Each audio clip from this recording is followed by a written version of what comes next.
I kind of struggled for a title to describe an area of interest that I work a lot with and see a lot of, and pretty passionate about. But essentially, it's Piriformis Syndrome and lower back tension.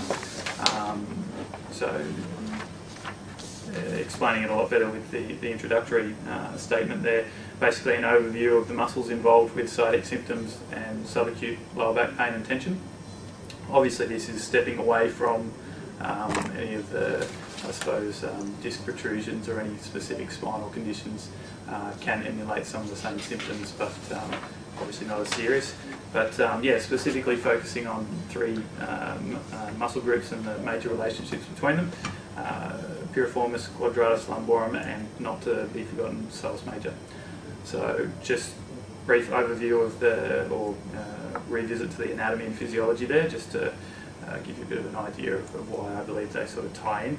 I've highlighted the areas of crossover between the three muscles there. As you can see with Piriformis and QL, they have the same kind of referral pattern there.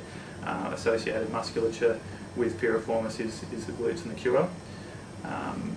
Moving right through to QL itself, referral area into the buttocks, pretty general, but again that cross back to Piriformis.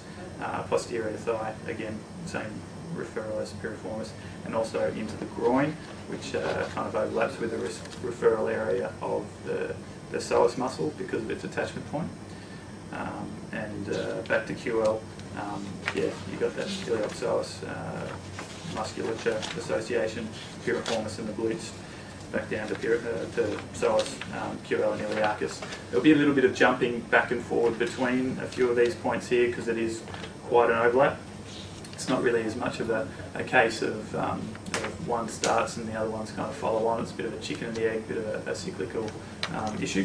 But yeah, just flipping through the next page just to give you a better idea of, well, a bit of a rehash of kind of what we're looking at. I think this person must have the world's smallest piriformis muscle because all the other anatomy textbooks I've looked at, it's probably about twice the thickness of that. But when describing it to clients, I tend to say that it's generally slightly longer than your thumb and probably twice the thickness, and kind of branching off from an attachment point to a broader connection with the sacrum there.